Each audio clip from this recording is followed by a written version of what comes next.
So it's nowhere near as good as this one. That'll be the one I'm keeping for now.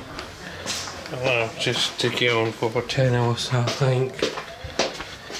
Because can't get a Freeview going on it. I don't know why. There's nothing wrong with the aerial. I plug the aerial into that telly and that gets Freeview perfect. So it's a problem with the TV. So let's see if we can find HDMI.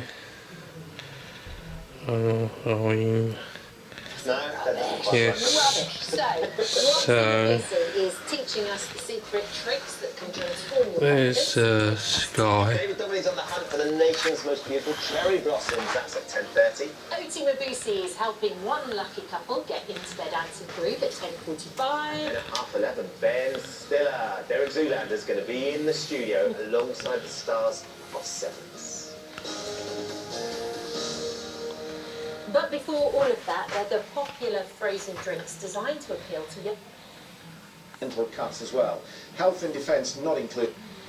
And then you look at the symptoms and they overlap with things that are really common in their 50s and 60s. So for someone wanting to put it on the Skybox or a games machine, it's fine, as you can see. Is excluding other conditions to then arrive at the Down the street, Ben Wright, our political correspondent, and Andy Verity, our economics correspondent. They're going to be guiding me through it over the course of the next few hours. What are you expecting today, then? Well, it's a much bigger political moment than it may have been. I mean, this was billed by the government as an economic update, an economic forecast moment, where the government would produce and publish the OBR's latest stats on the state of the public finances, the state of growth.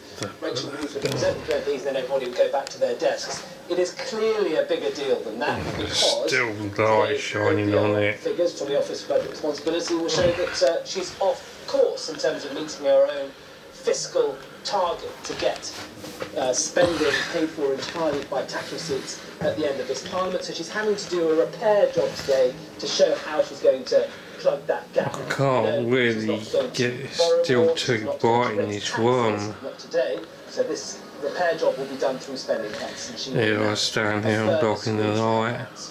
But it's definitely not a budget. So I'm going to put that down to about there. We don't have that sort of interplay between tax cuts and spending scan. the budget, where it's comprehensive and you say everything that's going to change.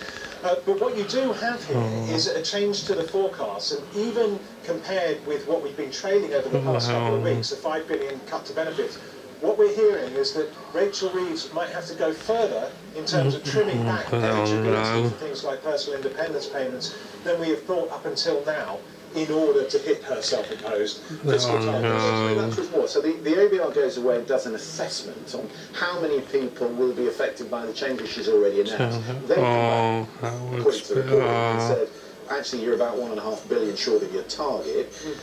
But that's a difficult thing to measure, isn't it? Can you hit some behavioural science at the end of the day? It is behavioural science, and inevitably, as with all economic forecasts, there's an element of finger in the wind. You don't know what's going to happen, so you take an educated guess. But you need to take those educated guesses, otherwise you have no guide as to what's affordable and what's not affordable within the tax receipts you expect to get coming in and the activity you expect from the economy over the next few years. Liz Kendall. Liz Kendall just leaving, yes.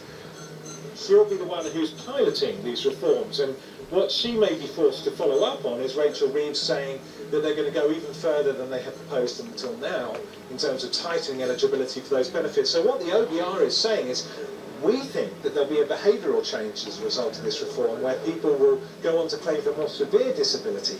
Therefore, you won't get quite as much money being cut off that welfare bill as you hope. And that's I'm sure someone will get it for tenner. Negotiation and back and forth between the Treasury and the OBR that's been happening for weeks. I mean, all the data, government plans. Don't know why Freeview won't go.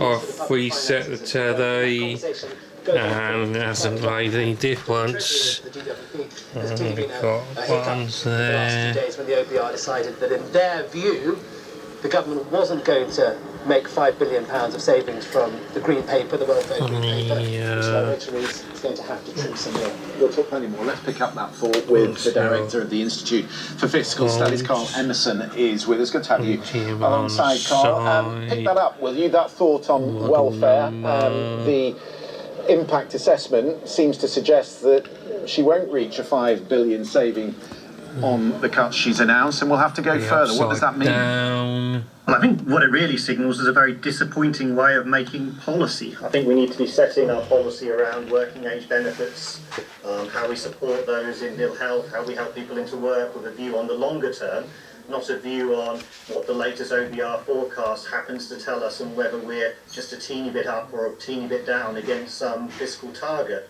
I think it's rather disappointing that that Toshiba one just absolutely kills you. The very, very precise target right up to the penny. So I'm keeping that what one. it really indicates is the extent to which Rachel Reeves A, wants to make sure she's meeting the letter of targets, and B, the extent to get she's really up against it, largely because she gave herself a wafer thin margin, and so she shouldn't really be surprised things have gone slightly against her.